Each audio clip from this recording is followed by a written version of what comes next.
The gloom. In that night shadow, finding myself still beat, hurtling towards starvation and true death, crawling, scraping, pulling myself into the murky dark of the swamp and eating the blood of the fowl, of the putrescent, until I had some puissance. On the night my sickness subsided, I found my strength. I did not look up to see. It was a black moon rising on a creaky lost log full of moss, lichens rust and quag, reading with red eyes gleaming the night creature's song, and the book alit in a way, and the letters carved upon my flesh flash transferred themselves instead to my spiritual body. Slowly my dead eyes saw an ebony ichor gate hanging an inch into and above the still water. Reaching my hand out, and the world seems to wave as my hand passes this strange shell, as if being born again. My fingers, then my hand, passes through the barrier. I am able to reach the door and push lightly, and the door creaks open. Slowly I pass through the ectomorphic call. I find the world behind me fading, as if passing crisply through time, and seeing it change the color of paper, eventually to ash. Feeling differently, looking at my hands and viewing myself in the reflection of my sword, and I perceive myself in a way that I had not. This appearance has an eerie ghostly glow. I look closer, and there are things that are memories of past events upon my body, even though this is not my true body. The scars shine brightly, and a dim white crown glowed upon my head, and a void black hole where my heart was, and in it screaming souls once consumed, though their screams cannot be heard. Mordecai had this void black that seemed to absorb some of what little light is left in this world around it.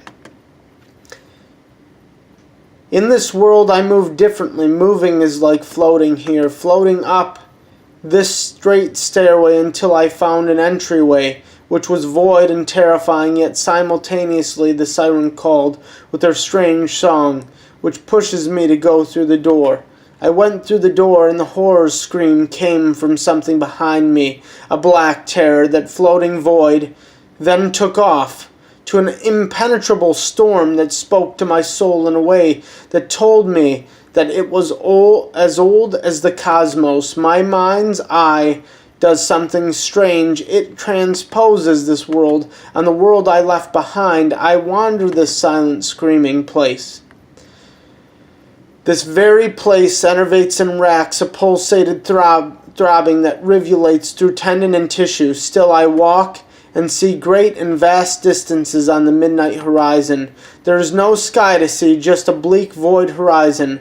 My eyes do spy people that were, and they wander with an obvious motivation. Mostly they ignore me. Some of these disembodied entities stare at the reflections of the old world, only perturbing or changing still slightly when they see something that they may have known in their old life.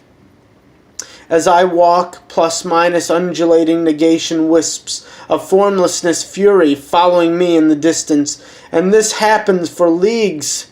Something about my nature must be attracting them. Then the black clouds and terror beasts came, and they scared away the others, and they followed until there were 5. Their temperament changed, and they had a horrific glee. I see a suspension bridge and a dour black castle cathedral in the distance. These undulating voids then from above started to attack, the violence spontaneous and chaotic. They assault as if raptor bats from hell's sky was raining blood fire upon me, taking to the hermetic wings of speed within my blood, and I felt a burn that pushed my feet to even faster movements. These night creeps tear screechers upon me, fleeing into the gloom, and still they came relentlessly. As I continued running, I started to outpace them, making it to the bridge, and with no question of domain or what foam may be inside, I ran. The being still followed, hungry ghost with starving desire. Fortuitous luck, the gate was pulled high, and it seemed as no one was in this lonely castle in the gloom. Running past this castle's gate, the beings behind me smashed into an invisible barrier and slid down the field still screaming, clawing, trying to attack their way in after their days. Then these nightmare beasts left, as if they had hunted nothing, wanted nothing, looking around to see what my eye might see.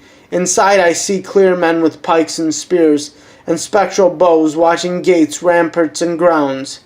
As I walked, I heard melodies and sounds that seemed to fade one step to the next. The same with my sight. Apparition appeared, then faded. I see 4 figures that did not seem disembodied, whispering among themselves, and I tried to focus my hearing, but an impenetrable soundless penetrated the night. These figures all wore black cloaks, as black as this nothing sky. Upon the hood's fabric a discernible bloody hand laid upon it.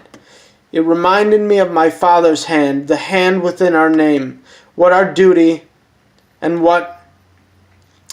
call is. Stop! The beings solemnly walked like apparitions, breaking off and fading from view. I felt their presence around me. This was only because they willed it. Now alone I went forward into the dark corridors. Then with blazing red eyes gleaming, walking further down those dark and winding corridors. Within these winding corridors and hallways there was no dampness, no moisture here. Continuing my walk down these halls, I make it to a cathedral. This black magisterial cathedral was lit colorfully.